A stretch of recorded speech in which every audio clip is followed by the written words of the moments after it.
I'm Francesca Maxime, and this is Currents. After some high-profile cases around the country, what is being done locally to deal with bullying? Kids need to know that if they tell someone, someone is going to do something about it. We go into the deep to talk about the Saints. The Saints are our helpers, they're our friends. I like as many friends as possible, especially in high places like heaven. And one Hall of Fame football coach was also a man of faith. A new Broadway show chronicles his life off the field. Lombardi's teachings weren't about football. They're about being the best person you can be.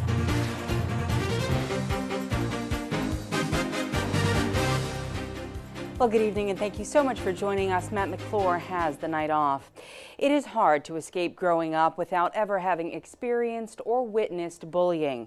What once amounted to shoving and name-calling has in some cases turned deadly. The recent suicides of several bullying victims have shown new light on this issue. According to the latest figures, nearly a third of middle and high school students have admitted to being bullied. Schools in the Diocese of Brooklyn are taking notice, and they're also taking action. We visited St. Sebastian School in Woodside, Queens, to learn about their bully prevention program and why, by all accounts, their method seems to work.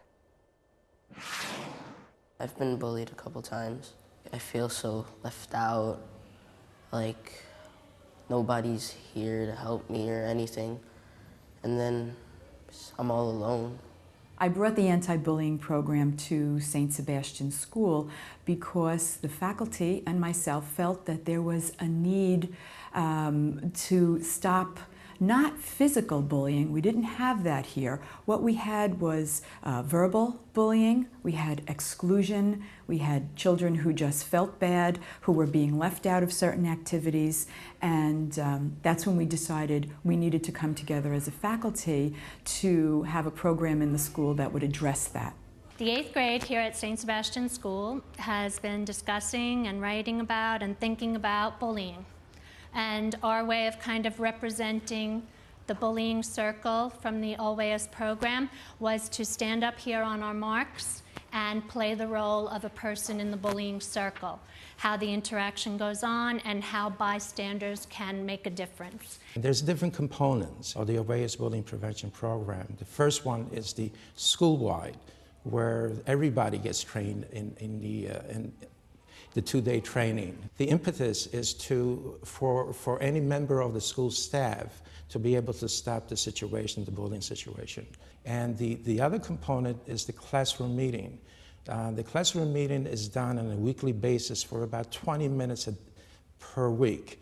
And this has to be done consistently. Hey loser, you buy this clothes at the loser store? Hey Brooke, why don't you go dig yourself a hole?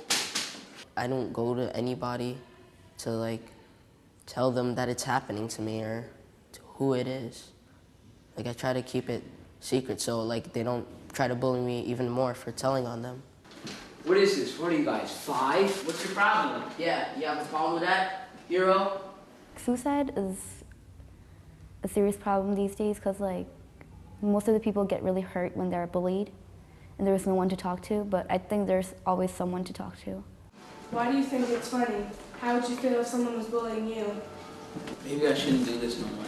I think bullying always decreases every time we do a play or we represent how bullying goes. I think every time we do it, everything decreases. Dear Ms. Dolan, I'm happy you made the Stop Bullying program. Things have really changed. There are other Catholic schools in the diocese that have been blessed to have this program come into their school. And I hope it's working in their school the way it seems to be working here at St. Sebastian.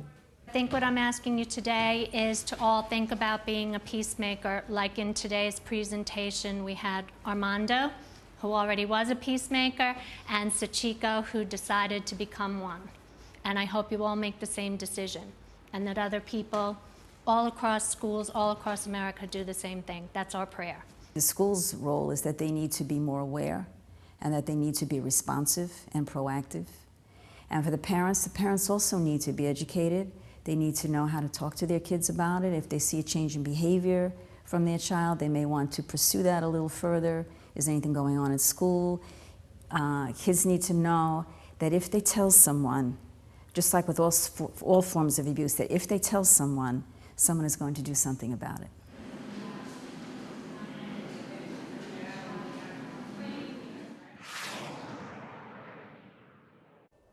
Certainly a great way to teach kids how to watch out for their fellow man. Well, St. Sebastian School's bully prevention program is based, as you heard, on the Obeus method, and it comes with a few rules. 1, we will not bully others. 2, we will try to help students who are bullied. 3, we will try to include students who are left out. And 4, if we know that somebody is being bullied, we will tell an adult at school and an adult at home. Definitely some words of wisdom there. Well, we have posted more about bullying on our blog with resources that offer some guidance as well. Just visit currentsny.net and click on Riding the Wave. Stay with us. When we come back, we'll have the day's headlines, including a former president sings the praises of the Catholic Church in his new book. We'll tell you who wrote what.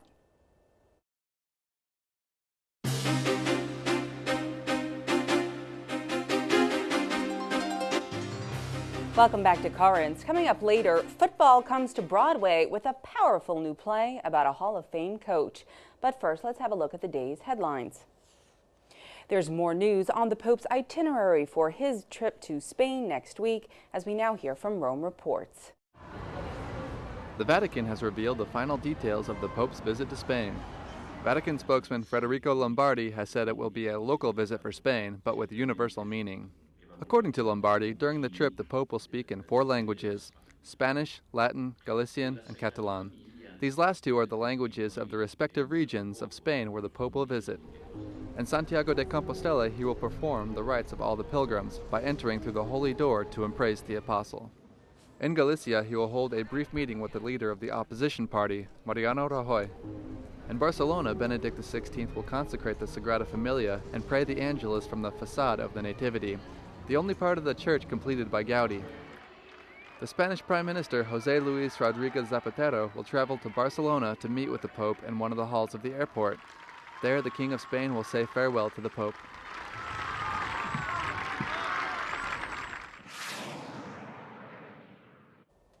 And in related news, there is word of a miracle that could lead to the beatification of Spanish architect Antoni Gaudí.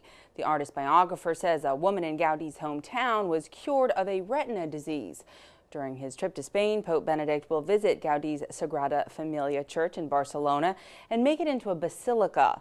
And there are still more travels also planned for the Pope next year. Officials from Croatia today announced that Benedict will visit their country in 2011. 80% of Croatians are Catholic, though surveys show that the number of people practicing the faith is declining. Back in this country, excerpts of former President George W. Bush's forthcoming memoir indicates that he had an affinity for Catholicism. In a chapter titled Stem Cells, Bush writes, "I did feel a responsibility to voice my pro-life convictions and lead the country toward what John Paul II called a culture of life." He also writes about meeting John Paul at the Pope's residence in Rome in July of 2001. Bush's book, Decision Points, will be released on November 9th. Turning now to Asia, a bishop in Indonesia says the Catholic villages in his area were the hardest hit by the tsunami earlier this week. The bishop says the 8,000 Catholics in the area have suffered heavy losses.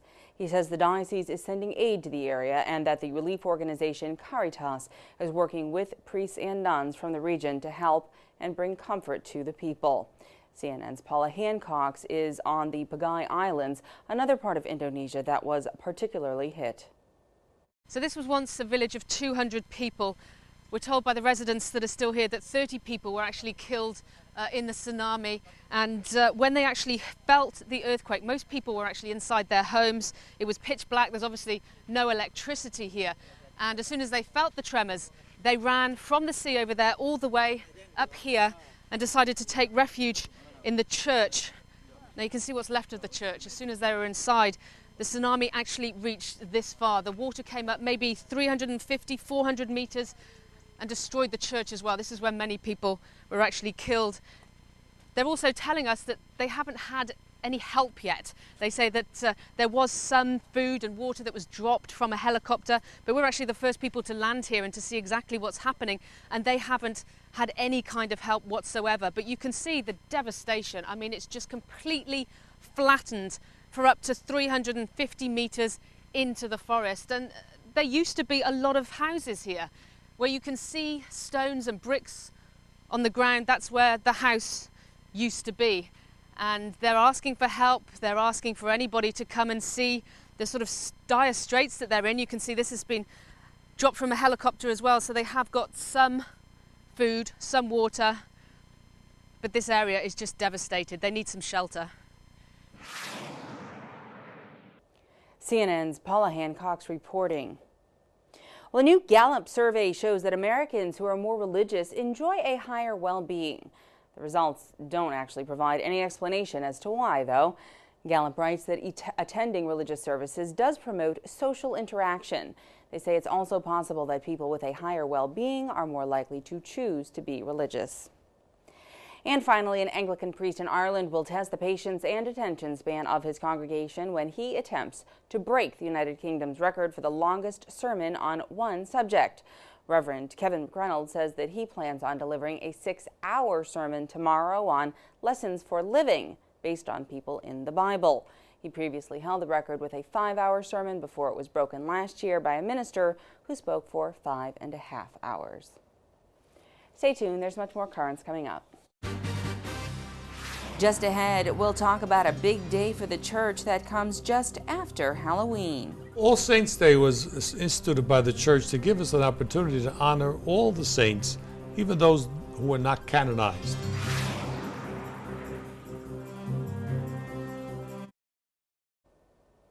Welcome back. Well, while a lot of people are looking forward to Halloween this Sunday, many in the church will be marking a very important occasion on Monday, All Saints Day.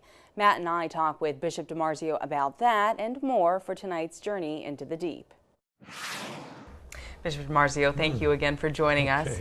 We are coming up on the anniversary of All Saints Day, which is November 1st, and that's actually a very significant time for me. It's the anniversary of my grandfather's death, and we remark at how that's when he passed. Talk to us about the significance of this feast day. Well, All Saints Day was instituted by the church to give us an opportunity to honor all the saints, even those who were not canonized, or the unknown saints that we know were saints. You know, certainly our relatives or some people we know, this person was close to God. They were holy. And sometimes we pray to them. We ask their help because we know they're with God. So that's the day when we can do that. We also remember all the saints that were canonized on that particular day. So it has a double purpose. Well, talk to us about some of your favorite saints. Who might they be? Yeah, I have a few favorite saints that have helped me along the way. Mother Cabrini, I have a statue of her on my desk. I see her every day. I work with immigration a lot. She's an immigrant, patron of immigrants, so I do focus on her. And St. Gerard Magella, because my grandmother was born in the town where he lived and did most of his work. St. Francis is very close to me. I mean, I have a good list of saints. Yeah. But, you know, the saints are our helpers. They're our friends. I like as many friends as possible, especially in high places like heaven. Sure. So don't limit the list. Make friends with all of them. Well, along those lines, some people, Catholics and even non-Catholics perhaps, may think that praying to a saint, that there's some sort of idolatry that goes along with that. Is that true or not, or can you clarify that for us? Well, you know, we don't pray to the saints. We pray for their intercession with God. Sometimes the images of the saints have turned people off, like they're idols.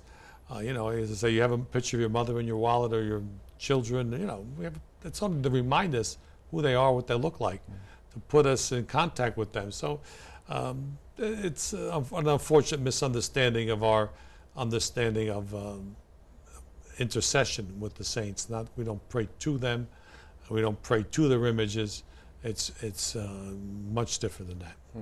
You mentioned a little bit earlier Mother Cabrini, and actually when I first moved to New York, I used to live just down the street from Mother Cabrini High School, and up in the like Inwood, Washington Heights section of Manhattan. So this is one that really I kind of appreciate.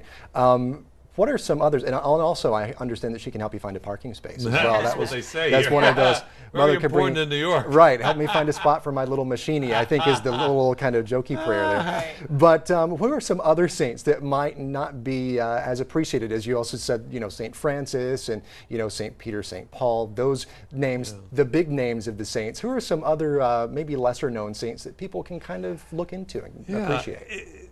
Clearly, as Pope John Paul II canonized a lot of saints and started a lot of saints on the process. Mother Teresa, you know, and there are so many, and I think what John Paul tried to do was to make more contemporary saints. Because we can go back, you know, 500-600 years, and we say, oh, well, that was nice, but you know, we don't relate to them as much as we would people in our own day and age, in the last 50 years, say. We have a little bit more closeness, and we understand the struggles they had are similar to the struggles we have. You know, we're all called to be saints, all called to be holy. And sometimes if it's out of reach or it's so extraordinary, we say, oh, gee, I can't do that. I mean, I can't be a martyr. You know, but when we look at the more contemporary saints, just a couple of weeks ago I was in Italy and we went by the house where for us, there was a young Italian man who was canonized a saint. I just can't remember the name right now. But again, he was a young man. He skied. He had a lot of friends. He was a university student, and he lived a very extraordinary life. He died at a young age, but he was canonized. So all of these are important things to be able to try to find models, because the saints are our models also. We're looking for people we can relate to. Inspiration. Yeah. Also, November is a time of really praying for those and grieving and mourning for those that we've lost. Can you give us any advice for people that are trying to grieve and get over a loss or get through one? Yeah, I think, again, All Souls Days, we'll remember all the souls that have died. And sometimes we forget that we can be close to them in the celebration of the Eucharist, because every Mass we remember the dead. And it's not just remembering them, but we're in contact with them through the sacrifice of Jesus, who died for everybody. So when we celebrate that sacrifice, we're closer to them than we can ever be. And so it's very important, I think, in the Mass to pray for our deceased relatives and friends and for all the dead. That's the time when we can be in contact with them in a very spiritual way. All right. Bishop DiMarzio, thanks for joining us. Thanks so much. And stay with us. We'll be right back. When we return, faith was a part of his game plan. A new play looks at the private life of legendary football coach Vince Lombardi. This is a cruel and tough business. We have to produce.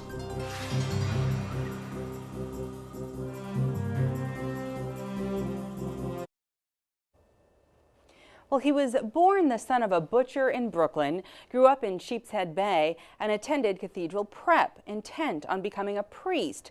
But a love of football propelled Vince Lombardi along a different path. Lombardi became a legend, leading the Green Bay Packers to 2 consecutive Super Bowl championships. Now, his life off the field has become the subject of a new Broadway play. This is a cruel and tough business. We have to produce. We're only here because we want to win. And when we lose, we're gone. My parents are very Catholic. They go to Mass every day, daily Mass. And my dad saw the play. And the first thing my dad says, he goes, "Oh, so good to see a play about a Catholic hero." You know, Lombardi, the play, is not about football. Lombardi's teachings weren't about football. They're about being the best person you can be and being the best man you can be. So that applies to everything. Some of us strive for it, but nobody's perfect. I think what Eric Simonson, who is our playwright, has done has really created this 1 week in the life of this man, so that you get to see him from all different aspects through his relationship with his wife and his relationship with his players and his relationship with his religion, because he was a very devout Catholic and he went to Mass every single morning. So what you're getting to see in this play is all aspects of a man that most people have only heard his name or held him as an icon, but now you really get to see the underpinnings of this person. Lombardi always, the biggest compliment you could give Lombardi is that calling him a great teacher. That's how he thought of himself, someone who inspired these people, gave something. And there was this selflessness, I think, which balances out how hard he was on those players. It was because he just wanted the best for them. He didn't even want it for himself. He wanted it for them. You know, the reporter in the play is trying to find out what makes Lombardi win. And I think as you journey through the play, you find out what makes Lombardi human. And what it becomes about is his relationship with his wife, Marie, which is a very interesting, complex, and in the end, very beautiful relationship. And it involved a lot of sacrifice on her part and a lot of patience on her part. And then you see how he loved her as well, and you see how he loved his players. The whole team, the producing team, was really brilliant. They thought, why aren't we doing more stories about sports figures? And why aren't we talking about that? Because they're a natural fit. Sports and theater are, sports is a theatrical experience. Sports is drama. You know, the stuff that happens in professional sports is the height of human drama and the human experience. And there's a lot of theater to be garnered from it. And I think that hopefully after this there's going to be Major League Baseball Broadway shows, more NFL Broadway shows, everything else, because it's rich material and rich characters. So we want the football fan sitting right next to the theater fan, and both of them laughing and moved by the end.